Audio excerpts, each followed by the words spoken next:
Hello दोस्तों, welcome back to this channel. तो आज के इस वीडियो में हम सीखेंगे बोस-आइंस्टाइन एनर्जी डिस्ट्रीब्यूशन लॉ। तो आइए इस वीडियो को शुरू करते हैं। तो इस वीडियो को शुरू करने से पहले आपसे एक छोटी सी रिक्वेस्ट है कि ये वीडियो आप लास्ट तक जरूर देखना। तो आइए इस टॉपिक को शुरू करते हैं। तो my dear friends, Bose Einstein energy distribution law में जो कुछ थ्योरेटिकल पार्ट्स है वो मैंने यहाँ लिख लिया है। मैं सबसे पहले तो आपको इसको एक एग्जाम्पल के थ्रू इसकी थ्योरी समझा देता हूँ, बाद में इसका जो डेरिवेशन है वो हम आगे प्रोसीड करेंगे। तो सबसे पहले देखो, चलिए मान लेते हैं कि मेरे पास एक सिस्टम है जो कि आइसोलेटेड सिस्टम है। ठीक है, ये मेरे पास एक आइसोलेटेड सिस्टम है जिसको हमने क्या किया है, एक कुछ के कंपार्टमेंट्स में हमने इसको डिवाइड कर दिया है। ठीक है, ऐसे मैंने इसके कंपार्टमेंट बना दिए।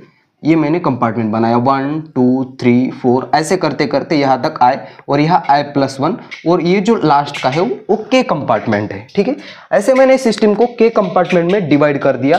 और उसके बाद हर एक की जो एनर्जी है, इसकी जो पहला वाला कंपार्टमेंट है N1 कंपार्टमेंट है, दूसरा वाला N2 है, तीसरा वाला N3 है, और ऐसे करते करते Nk कंपार्टमेंट है। ठीक है, और उसके बाद सबसे पहले तो उसकी फर्स्ट वाले कंपार्टमेंट की जो एनर्जी होगी वो UK होगी, इसकी U1 होगी, दूसरे वाले की U2 होगी, तीसरे वाले की U3 होगी, और चौथे वाले की U4, और ऐसे करते करते इस लास्ट वाले की जो एनर्जी होगी वो कितनी होगी, U के एनर्जी होगी। ठीक है, और वही मैंने यहाँ लिखा है। अब यहाँ देखो, Bose statistics is applied on indistinguishable and identical particle having integral spin. Those particle like photons, mesons, etc. are called as a bosons. Bosons किसको बोलेंगे हम, जो कि बोस-आइंस्टाइन स्टैटिस्टिक्स को फॉलो करते होंगे उसको बोसॉन्स बोलेंगे। ठीक है, जैसे हमने फर्मी डिराक में पढ़ा था फर्मियंस। ठीक है, boson does not obey Pauli's exclusive principle. ये बहुत ही इंपॉर्टेंट है, पॉलीज एक्सक्लूसिव प्रिंसिपल को ये फॉलो नहीं करता है। इसका मतलब क्या है, जरूरी नहीं। चलिए मान लेते हैं कि मेरे पास 3 नंबर ऑफ पार्टिकल्स है, और जो कि मुझे 2 सेल में फिट करने हैं। ठीक है, जरूरी नहीं है कि पहले वाले में इक्वल डिस्ट्रीब्यूशन हो, या कैसा भी कर सकते हैं हम। ठीक है, एक को खुला छोड़ सकते हैं, बाकी दूसरे वाले में सारे के सारे डाल सकते हैं, वो पॉसिबिलिटीज बन सकती है। ठीक है, उस तरह से। उसके बाद लेट अस कंसीडर, हमारे पास एक आइसोलेटेड सिस्टम है जिसमें n बोसॉन्स है, और इस सिस्टम को हमने k कंपार्टमेंट्स में डिवाइड कर दिया, जैसे कि मैंने आपको बोला है वहां। और N1 N2 Nk are the number of particles having mean energy, और उसकी मीन एनर्जी क्या है, ये है U1 U2 U3। और let G1 G2 G3 Gk be the number of elementary cell, जो कि नंबर एलिमेंट्री सेल है जिसके कंपार्टमेंट है 1 2 3 के। उसके बाद the thermodynamic probability W for the macrostate N1 N2 Nk is given by. अब ये कैसी आई, मैं यहां आपको समझा देता हूं। पहले आप इसका स्क्रीनशॉट ले लो, या इसको पहले लिख लो, मैं ये आगे समझाता हूं ये कहां से आ गया। ठीक है,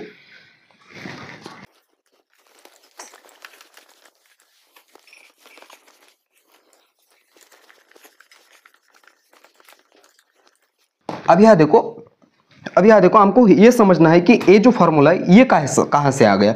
ठीक है, जैसे मैंने पहले ही बोला है आपको। चलिए मान लेते हैं कि मेरे पास जो है नंबर ऑफ मॉलिक्यूल्स n बराबर 3 है। ठीक है, ये 3 मॉलिक्यूल्स मुझको क्या करना है, 2 सेल्स में डिवाइड करना है। ठीक है, G बराबर क्या है, G मतलब क्या है, 2 सेल में हमको इसको डिवाइड करना है। ठीक है, हमारी पॉसिबिलिटीज क्या क्या बन सकती है, ये पहली पॉसिबिलिटीज ऐसे बन सकती है, ये पहली सेल दूसरी सेल, पहले सेल में मैं 3 के 3 मॉलिक्यूल्स डाल दूं और दूसरे को खुला छोड़ दूं, ये पॉसिबिलिटी बन सकती है। उसके बाद ऐसा भी बन सकता है कि पहले वाले सेल में मैं 2 मॉलिक्यूल्स डाल दूं और दूसरी वाले में 1 डाल दूं। ऐसा कर सकते हैं हम, क्योंकि ये पॉलीज एक्सक्लूसिव प्रिंसिपल को ओबे या फॉलो नहीं करता है। ठीक है, तीसरी पॉसिबिलिटीज क्या हो सकती है, पहले वाले में मैं 2 डाल दूं, पहले वाले में 1 डाल दूं और दूसरे वाले में 2 डाल दूं। या तीसरी पॉसिबिलिटीज ऐसी हो सकती है कि पहले को मैं खुला छोड़ दूं और दूसरे वाले में 3 डाल दूं। नंबर ऑफ पॉसिबिलिटीज कितनी बन रही है हमारे पास, 4 बन रही है। ये 4 आंसर आने के लिए मैं कुछ इस तरीके से लिख सकता हूं क्या, देखो जरा सोच के बताना। मैंने क्या किया, यहाँ 3 + 2 ये हो गए 5, और अगर इनमें से एक मैं माइनस कर दूं तो ये आता है 4। ठीक है, मैंने यहां लगा दिया एक फैक्टोरियल डिवाइडेड बाय। फिर से एक बार यहां क्या लिखूंगा मैं, अब यहां देखो 3 फैक्टोरियल 2 - 1 फैक्टोरियल। अब इसका जो आंसर है ये 4 आना चाहिए। कैसे आता है देखो, 3 + 2 कितने हो गए, 5 हो गए, 5 में से एक चला गया तो 4 फैक्टोरियल बनता, और नीचे क्या है 3 फैक्टोरियल, और ये 2 में से एक चला गया तो 1 फैक्टोरियल 1 होता है, तो 3 फैक्टोरियल बचा नीचे। ठीक है, अब इसको ऐसे लिख सकता हूं क्या मैं, 4 × 3 × 2 × 1 डिवाइडेड बाय 3 × 2 × 1, ये कैंसिल हो जाएगा, तो आंसर क्या आता है 4। यही हमको 4 कंपार्टमेंट में डिवाइड कर दिया बिल्कुल। अब इसको देखो, 3 क्या है हमारे पास, n है, जो कि मैंने पहला सेल मान लिया, ठीक है, n1 मान लिया उसको, प्लस 2 क्या है हमारे पास, g है, तो इसको मैंने g1 माना, ठीक है, और यहां -1। सिमिलरली नीचे 3 क्या है, n है, तो इसको n1 फैक्टोरियल, ठीक है, और यहां 2 क्या है, g1 है, -1 फैक्टोरियल। देखो ये पहला आ गया। अब हमको दूसरे के लिए निकालना है, तो सिंपली हम क्या करेंगे, n2 + g2, ये आ गया। सिमिलरली हमको तीसरे के लिए निकालना है, तो ये ऐसे करते आ जाएगा, और हमको k तक के निकालना है, तो इसके लिए ये लास्ट वाला पार्ट्स आ जाएगा। ठीक है, आई होप आप समझ पा रहे होगे।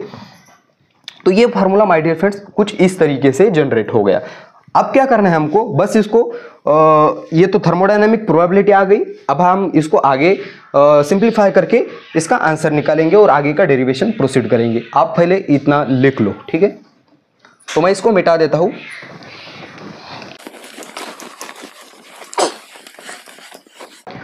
अब यह देखो, ये जो है, ये हमारे पास ये जो नीचे वाली टर्म है ये मल्टीपल में है, और जब हमारे पास प्लस में होती है टर्म तब हम इसको समेशन के फॉर्म में लिख सकते हैं।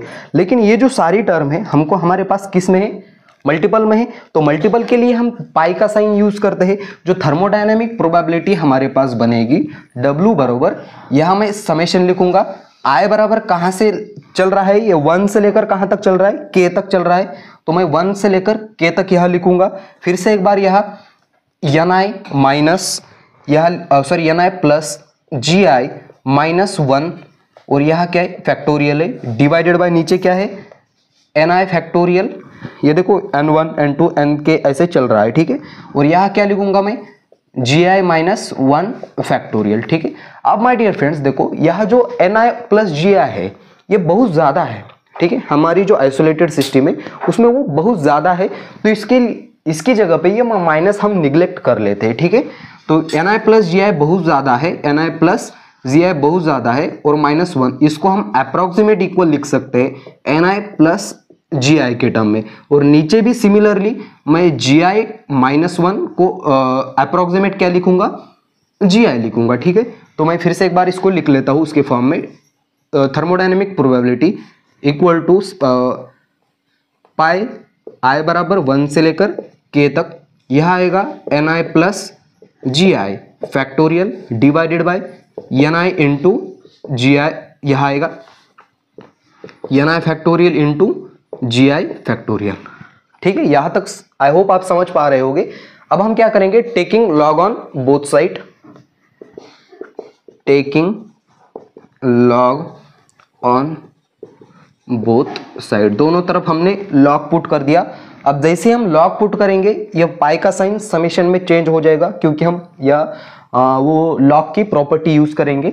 सो log W is equal to, ये किस में चेंज हो जाएगा, समेशन में चेंज हो जाएगा, I बराबर 1 से लेकर K तक, यह मैं लॉग पुट करूंगा, यह Ni plus Gi factorial divided by Ni factorial into Gi factorial. ठीक है, अब यह लॉग की प्रॉपर्टी यूज करेंगे हम, A/B में क्या होता है, माइनस में चला जाता है, और मल्टीपल के लिए प्लस में चला जाता है। ठीक है, तो मैं यह लिखूंगा log W is equal to I बराबर 1 से लेकर K तक, यह आएगा लॉग, यह Ni प्लस Gi फैक्टोरियल, ये माइनस में चली जाएगी पूरी टर्म, यह माइनस, ये समेशन तो इसके लिए भी यूज करना पड़ेगा, I बराबर 1 से लेकर K तक, यह आएगा लॉग Ni फैक्टोरियल, और यह Gi factorial. My dear friends, फिर से एक बार हम यह मल्टीपल की प्रॉपर्टी यूज कर सकते हैं, और इसमें क्या माइनस आ जाएगा, तो वो भी मैं लिख लेता हूं नीचे, यह आएगा लॉग W बराबर समेशन I बराबर 1 से लेकर K तक, यह आएगा log Ni plus GI factorial, यहाँ माइनस, और यहाँ क्या है I बराबर 1 से लेकर K तक, यह आएगा log ni फैक्टोरियल। यहाँ प्लस आएगा लेकिन यहाँ माइनस है, प्लस माइनस माइनस बन जाएगा, यह माइनस I बराबर 1 से लेकर K तक, यह आएगा log GI factorial. I hope आप यहाँ तक समझ पा रहे होगे। इसको लिख लो पहले, अब यहाँ से आगे हम इसके बाद डेरिवेशन प्रोसीड करेंगे, ठीक है।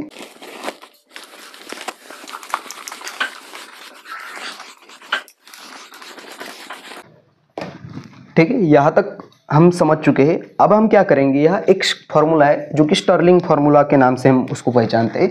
इसको इक्वेशन नंबर 1 दे देता हूँ, यूजिंग स्टर्लिंग फार्मूला। अब यहाँ देखो वो फार्मूला क्या होता है, using Stirling formula. My dear friends, वो फार्मूला हमको ये बोलता है कि अगर मेरे पास कोई लॉग का फंक्शन है, ये लॉग का फंक्शन है और उसमें कोई वैल्यू है जो कि फैक्टोरियल में है, तब हम उसको अकॉर्डिंग टू स्टर्लिंग फार्मूला का यूज करके हम उसको n log n minus n इस तरीके से लिख सकते हैं, इक्वेशन नंबर 2। अब इक्वेशन नंबर 2 का यूज मैं इक्वेशन नंबर 1 में करूंगा। यह लिखूंगा using equation 2 in equation 1 we get. ठीक है, इक्वेशन 2 का यूज हम इक्वेशन नंबर 1 में कर रहे हैं। कैसे करेंगे ध्यान से देखना, यह log w है इस साइड।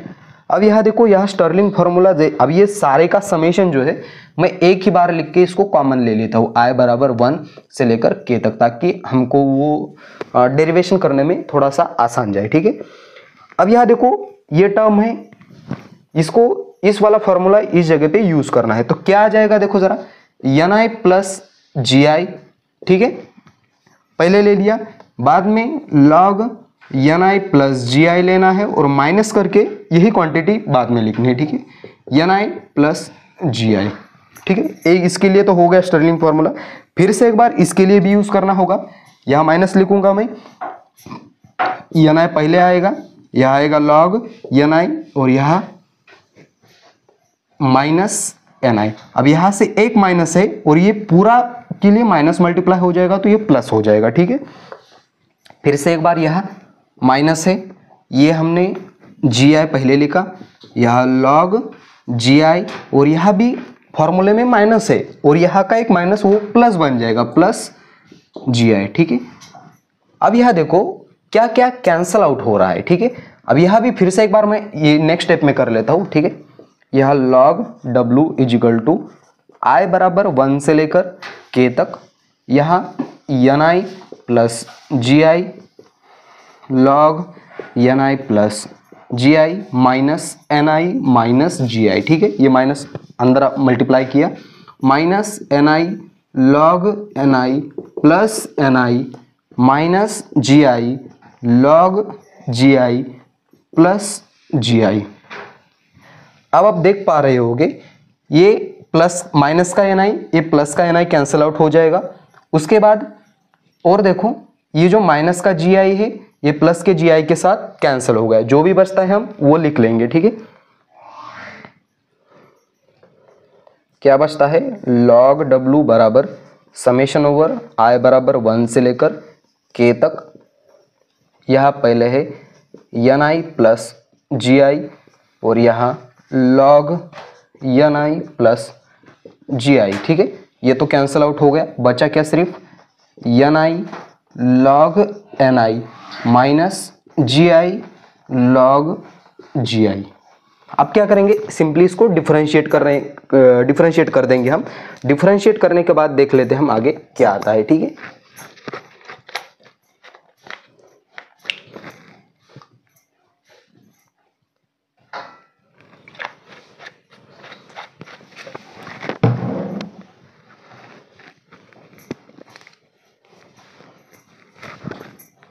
तो मैं यह लिखूंगा differentiate above equation we get, differentiate above equation we get. तो यह आपने नीचे का लिख लिया होगा, आई होप ये मैं मिटा रहा हूं। ठीक, अब यह देखो डिफरेंशिएट करने पे क्या आएगा, यह आएगा log d log w, यह d log W, यह समेशन एज इट इज रहेगा I बराबर 1 से लेकर K तक, ठीक है। अब यह देखो डिफरेंशिएट करने पे यह हमको प्रोडक्ट रूल यूज करना पड़ेगा। पहला को एज इट इज लिखता हूँ, ठीक है। Ni प्लस GI को एज इट इज लिखा। log x का डेरिवेटिव होता है 1/x, यानी कि Ni प्लस GI, और फिर से एक बार इसका डिफरेंशिएशन लेना पड़ेगा। GI तो कांस्टेंट है, इसका डेरिवेशन डिफरेंशिएशन लेंगे dNi, ठीक है। ये पहले वाले के लिए हो गया, पहला एज इट इज, दूसरे का डेरिवेटिव, प्लस दूसरा एज इट इज लिखना है। log ऐसा का वैसा रहेगा, इसका डिफरेंशिएशन आएगा, ठीक है। log Ni प्लस GI, ये ऐसा का वैसा रहेगा, इसका डिफरेंशिएशन करेंगे तो क्या आ जाएगा, ये तो कांस्टेंट क्वांटिटी है, ये आएगा dNi। फिर ये खत्म हो गया। अब फिर से एक बार यहाँ, अब इसको भी उसी फॉर्म वैसे ही करना है। यह माइनस लिख लिया मैंने, यह माइनस, पहला एज इट इज लूंगा, दूसरे वाले का डेरिवेटिव 1/Ni, और फिर से एक बार Ni का डिफरेंशिएशन dNi, ठीक है। माइनस माइनस वो प्लस हो जाएगा। वो क्या, ये काम मैं बचा हुआ काम मैं ऊपर कर लेता हूँ, ठीक है। यहाँ थोड़ी सी जगह कम है, इतना पहले फटाफट आप नोट कर लो।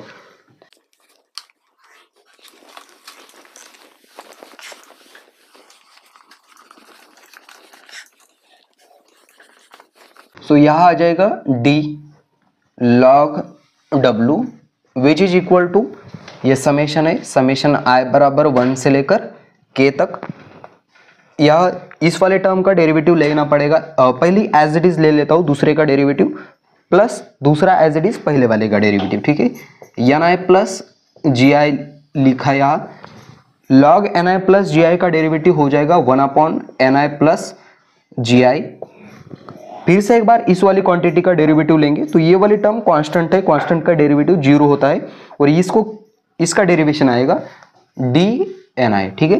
फिर से एक बार प्लस करूंगा मैं, और ये दूसरी वाली term as it is log Ni plus GI, ठीक है। और उसके दूसरी टर्म एज इट इज लिखी, पहले वाले का डेरिवेटिव ये तो कांस्टेंट है, इसका आएगा dNi। सिमिलरली फिर से एक बार यही रूल यहाँ अप्लाई करेंगे। यहाँ माइनस, पहला एज इट इज लिखूंगा, log Ni का डेरिवेटिव 1/Ni हो जाएगा। फिर से एक बार Ni का डेरिवेटिव लेंगे तो dNi हो जाएगा, प्लस लेंगे लेकिन यहाँ माइनस है इसलिए वो माइनस हो जाएगा, यहाँ माइनस। दूसरा एज इट इज लूंगा, log Ni as it is लिखा, पहले वाले का डेरिवेटिव dNi हो जाएगा।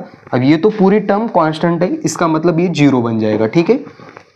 अब इसको थोड़ा सा रीअरेंज करेंगे, क्या बचता है, ये कैंसिल हो जाएगा, ये Ni कैंसिल हो जाएगा, जो भी बचा वो लिख लेते हैं, ठीक है। d log W बराबर समेशन ओवर I बराबर 1 से लेकर K तक।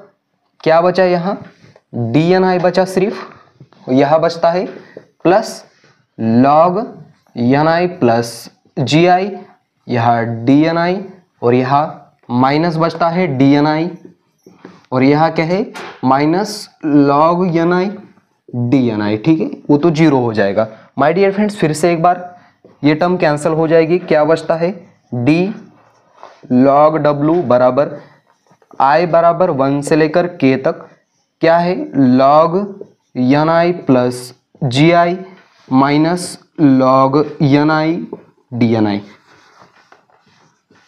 माइनस log Ni dNi, ठीक है। यहाँ हम लॉग की प्रॉपर्टी यूज कर सकते हैं, लॉग। और दूसरी एक इंपॉर्टेंट बात ये है, ये इस साइड का वो खत्म हो जाएगा, ठीक है। ये मैं मिटा रहा हूं, क्यों खत्म हो जाएगा, देखो ये जो थर्मोडायनेमिक प्रोबेबिलिटी है ये हमारी मैक्सिमम है, ठीक है। अब यहाँ मोस्ट प्रोबेबल स्टेट या इक्विलिब्रियम स्टेट में, यह मैं लिखूंगा most probable state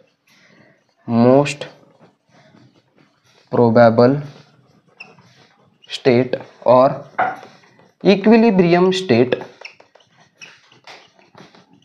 for thermodynamic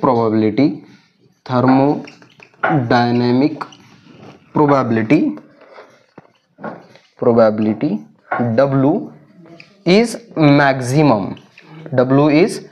maximum, तो ये हो जाएगा d W बराबर 0 हो जाएगा और सिमिलरली D log W बराबर क्या हो जाएगा, ये 0 हो जाएगा। इसका मतलब ये वाली टर्म पूरी 0 हो जाएगी। तो मैं यहाँ लिखूंगा 0 बराबर समेशन ओवर I बराबर 1 से लेकर K तक।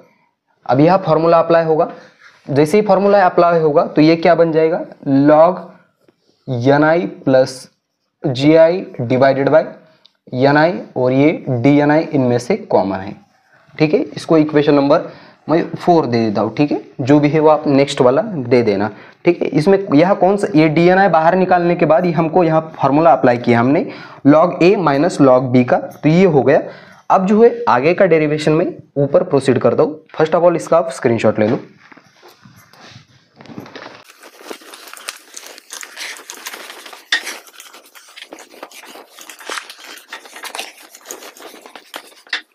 हमारी जो सिस्टम है वो कैसी थी, आइसोलेटेड सिस्टम थी। और आइसोलेटेड सिस्टम में जो टोटल नंबर ऑफ पार्टिकल्स होते हैं I बराबर 1 से लेकर K तक Ni, ये कांस्टेंट होते हैं, N बराबर कांस्टेंट होते हैं। और सिमिलरली हम एनर्जी निकालते हैं, तो फर्स्ट कंपार्टमेंट के लिए एनर्जी मेरे पास होगी N1 U1, दूसरे वाले के लिए N2 U2, और सारे के समेशन लेके हम तब हमारे पास एनर्जी निकल के आएगी लास्ट वाली कंपार्टमेंट के लिए Nk UK बराबर ये क्या हो जाएगी, कांस्टेंट U। ठीक है, अब इसको मैं समेशन के फॉर्म में ले सकता हूँ I बराबर 1 से लेकर K तक, यह Ni Ui इच बीच इज इक्वल टू कांस्टेंट। ठीक है, ये है हमारी टोटल एनर्जी जो कि कांस्टेंट होगी किसके लिए, हमारी जो सिस्टम है वो आइसोलेटेड सिस्टम है उसके लिए। इसको डिफरेंशिएट करूंगा, इसको भी डिफरेंशिएट करूंगा। इसको डिफरेंशिएट किया तो I बराबर 1 से लेकर K तक, यह DNi आ जाएगा, कांस्टेंट का डेरिवेटिव 0 आ जाएगा। इसको अल्फा से मल्टीप्लाई करूंगा, I बराबर 1 से लेकर K तक, यह अल्फा DNi बराबर 0। ठीक है, ये 0 में इजी हो जाए कैलकुलेशन, इसलिए इसके पहले लिखा। इसको 4 नंबर दे दिया, इसको 5 नंबर दे देता हूं। ठीक है, सिमिलरली इसको भी डिफरेंशिएट करेंगे हम U इंटू V रूल से। ठीक है, I बराबर 1 से लेकर K तक, पहला एज इट इज लिखा, दूसरे वाले का डेरिवेटिव लिया, प्लस दूसरा एज इट इज लिखेंगे, पहले वाले का डेरिवेटिव लेंगे। ठीक है, इज इक्वल टू 0। अब माय डियर फ्रेंड्स, अगर ये जो u है हमारा कांस्टेंट है, तो इसमें होने वाला चेंज जो है du, ये भी क्या हो जाएगा, 0 हो जाएगा। तो ये जैसे ही 0 हो जाएगा, यह देखो du वाली टर्म पूरी तरह से हमारी 0 हो जाएगी। तो हमारे पास क्या बचेगा, I बराबर 1 से लेकर K तक Ui DNi which is equal to 0। इसको मैं बीटा से मल्टीप्लाई करूंगा, 0 पहले लिखूंगा for easy calculation. I is equal to 1 से लेकर K तक, इसको बीटा से मल्टीप्लाई किया Ui DNi, इसको इक्वेशन नंबर मैं दूंगा 5। ठीक है, अब यह देखो इक्वेशन नंबर 4 में से हमको 5 और 6 सब्सट्रैक्ट करना है, तो मैं यहां लिखूंगा सब्सट्रैक्ट इक्वेशन 5 या 5 and 6 in equation 4 we get. ठीक है, अब ये लेफ्ट साइड में सब्सट्रैक्ट होगी, राइट साइड से सब्सट्रैक्ट होगी, तो यह आएगा 0 विच इज इक्वल टू, यह आएगा समेशन ओवर I बराबर 1 से लेकर K तक, यह आएगा log, यह आएगा Ni plus Gi divided by Ni, और यह है DNi। ठीक है, माइनस इस साइड में, ये वाली साइड माइनस, I बराबर 1 से लेकर K तक अल्फा DNi, अगेन ये वाली साइड I बराबर 1 से लेकर K तक, यह बीटा Ui DNi। ठीक है, 0 तो हमने पहले ही लिखा है। अब यह देखो, ये आगे इसमें आप एक बात एक नोटिस कर पा रहे होगे, ये वाली टर्म, ये वाली टर्म, ये वाली टर्म, उसके बाद ये वाली टर्म, ये वाली टर्म और ये वाली टर्म क्या है, कॉमन है, तब हम उसको कॉमन ले सकते हैं। तो फटाफट से आप इतना लिख लो, मैं आगे का डेरिवेशन ऊपर प्रोसीड करता हूं।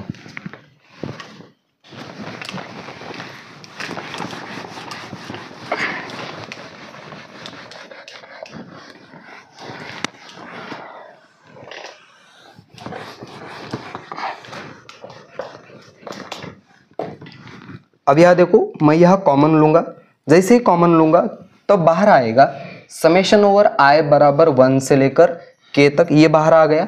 ब्रैकेट में बचेगा मेरे पास log Ni plus Gi divided by Ni, यहाँ इंटू, अब ये DNI भी मैं कॉमन लूंगा, बाहर माइनस में बचेगा अल्फा, माइनस में बचेगा अल्फा, फिर से एक बार माइनस में बचेगा बीटा UI, और बाहर क्या आ गया UI, बाहर क्या आ गया DNI, sorry, which is equal to 0।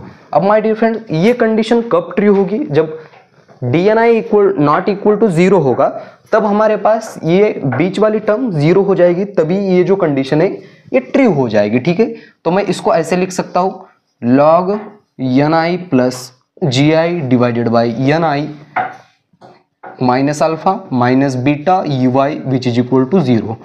Minus वाला पार्ट उस साइड भेज दो, प्लस हो जाएगा log NI plus GI divided by NI which is equal to alpha plus beta UI। दोनों तरफ एंटी लॉग लेंगे तो ये लॉग हट जाएगा और ये e की पावर में चला जाएगा। ठीक है,